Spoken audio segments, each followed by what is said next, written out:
आज क्यों आ रही है आप? कीर्ति, तुम शांत हो जाओ। तुम बेहोश हो रही थी तब रीत ने आके तुम्हें पकड़ा। नहीं राघव जी, आप गलत समझ रहे हैं, आप बहुत बोले हैं। और ये सब इनकी नई नई चालें हैं। आंटी जी इनके बारे में बिल्कुल सही कहती है। नहीं बेवकूफ हूं ना, जो इनके असली रंग आज तक देख ही नहीं पाई। आपको सच में शर्म नहीं आ रही है? आप अभी तक यहाँ पे बेशर्मों की तरह खड़ी है। प्लीज रीत जाइए यहाँ से। कीर्ति, ध्रुव, तो कुछ नहीं कहेगा।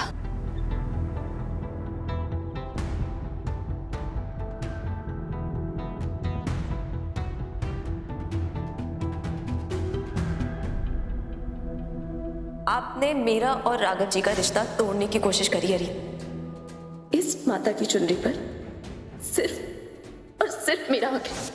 मुझे मेरी शादी पे ध्यान देना चाहिए, तभी शायद कीर्ति को भरोसा होगा कि मैं उसके और राघव के बीच में नहीं आ रही हूँ।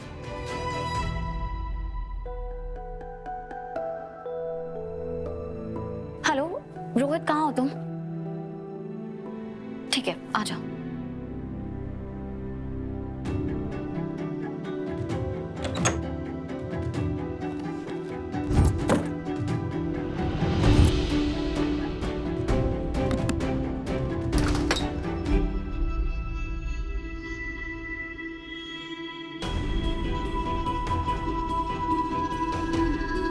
तैयारी शादी की। एक बात हमारी कान खोल के सुन लेना रीत, कीर्ति हमारे लिए बहुत ही कीमती है और उसको ना ये तुम्हारी तरह उल्टे सीधे खेल खेलने भी नहीं आते। अभी बाहर जो तुम उसकी शादी की रस्म को बर्बाद करके यहाँ आकर अपने शादी की तैयारियां जो कर रही हो ना, ये चाल हमारी बेटी से दूर ही रखना। कीर्ति के पापा जाने के बाद हमारी बच्ची के अलावा अब कोई नहीं बचा। मेरी बेटी की खुशियों के बीच में आने से पहले तुम्हें मुझसे टकराना होगा, समझी? क्या हो रहा है यहाँ पे?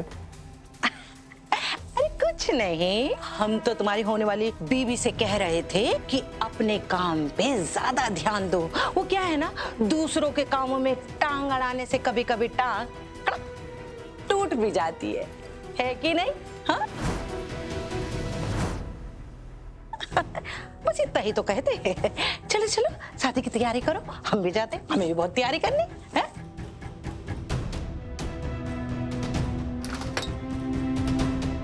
क्या बोल के गई है?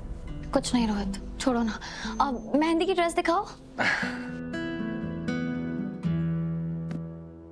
कोई तो बहुत ज्यादा एक्साइटेड है हमारी शादी को लेकर के। इतनी सारी एसेसरीज भी ऑलरेडी यहाँ पे। हाँ, अब तो बहुत कम टाइम बचा है ना। ये रही तुम्हारी ड्रेस, कैसी लगी तुम्हें? बहुत सुंदर है। थैंक गॉड ये तुम्हें पसंद आई। अब तुम देखना, मैं बिल्कुल इसी के जैसे अपने कपड़े बनाऊंगा, एकदम मैचिंग मैचिंग, एकदम कपल गोल्स करेंगे दोनों, है ना? हाँ रोहित, ये अच्छा रहेगा। परफेक्ट। अच्छा रीत, तुम बस रेडी होने पे ध्यान दो। मेहंदी वालों को मैंने बुला लिया है, उनकी टीम बहुत जल्दी पहुंचने वाली है और डेकोरेशन वाले वो भी आने वाले हैं। सारी डेकोरेशन जल्दी से हो जाएगी।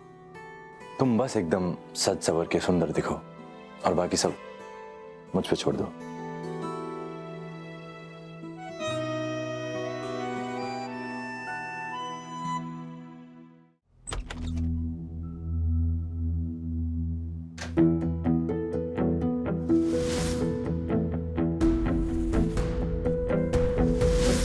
कहीं माता रानी का कोई इशारा तो नहीं है?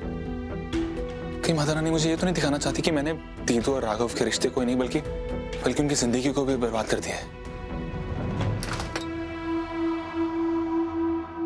ये क्या बदतमीजी है? तुम अंदर कैसे आई? तुम्हें पता ना, मैं तुम्हें एक पल भी बर्दाश्त नहीं कर सकता, स्पेशली उस रूम में जहां हम दोनों के अलावा कोई ना हो। इतनी इंपॉर्टेंस मत दो अपने आप को ध्रुव, मैं भी तुम्हें एक भी पल के लिए बर्दाश्त नहीं कर सकती। हाँ तो ठीक है, निकलो यहाँ से, इससे पहले कि मैं तुम्हें धक्के मार के बाहर निकाल दूं। जाओ। मैं बाहर जाऊं? ठीक है, मैं बाहर जाके सबको बता देती हूँ कि वो फ्लावर्स तुमने ही रीत और राघव भैया को भेजे थे। तुम ही हो जो इन दोनों को एक साथ करना चाहते हो। लोग बेचारी रीत पे उंगली उठा रहे हैं और उससे इतना भला बुरा कह रहे हैं और तुम चुपचाप बैठ के सब देख रहे हो। चल क्या रहा है ध्रुव?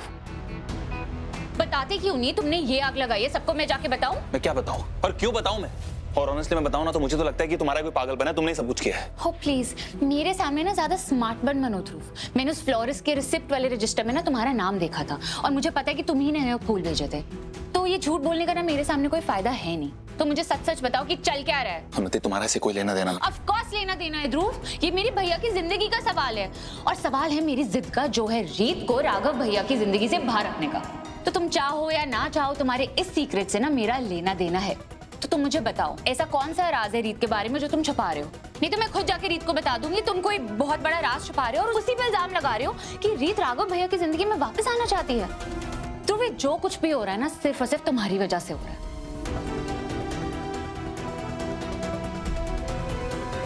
तुम मुझे बताते हो या मैं बाहर जाके सबको बता दूं? फिर ये मत बोलना कि मैंने तुम्हें मौका नहीं दिया था। फाइन, मैं बोल ही देती हूँ। उन्नति, रोहित मांगलिक है। क्या? रोहित मांगलिक है और अगर उसकी शादी दीदू से हुई तो दीदू मर जाएगी। ये क्या बकवास कर रहे हो?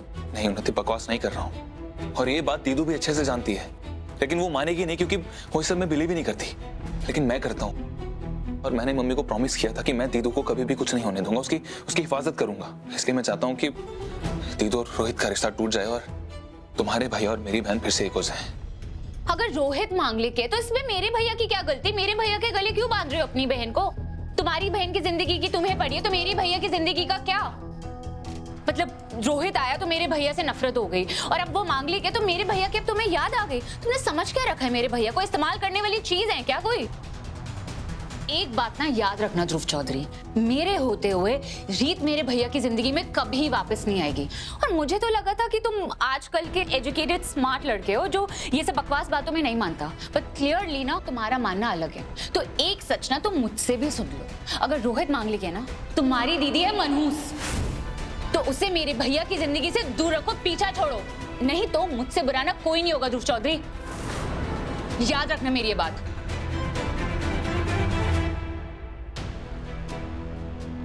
कितनी बेवकूफ लड़की है, जो बोलता हूँ वही मान लेती है।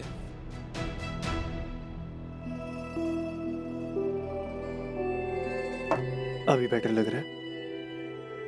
काफी बेटर है। आपने इतने अच्छे से ख्याल जो रखा है मेरा, थैंक यू। कीर्ति, मैं तो यही सोच के परेशान हो रहा हूँ कि तुम्हारी तबीयत खराब थी और मैंने ध्यान भी नहीं दिया। आप इतने ध्यान से मुझे देखते ही कहाँ हैं? मतलब मैं भी तो छुपा रही थी ना तब से अपनी तबीयत।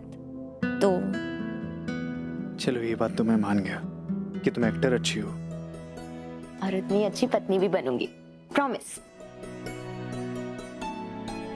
क्या हुआ राघव जी, कोई बात है? ऐसा लग रहा है आप कुछ कहना चाह रहे हैं लेकिन झिझक रहे हैं। कीर्ति, मुझे लगता है तुमने रीत को कुछ ज्यादा ही कह दिया। वहां तुम्हें गिरने से बचाने आई थी बस। हे भगवान, राघव जी आप हर वक्त रीत के बारे में ही सोचते रहते हैं ना बस। क्या? नहीं कीर्ति, मैं तुम्हें बस इतना बता रहा हूँ कि अगर रीत वहां सही टाइम पे नहीं पहुंचती तो। मेरी कसम खाइए राघव जी कि आपके मन में रीत के लिए कोई फीलिंग्स नहीं है।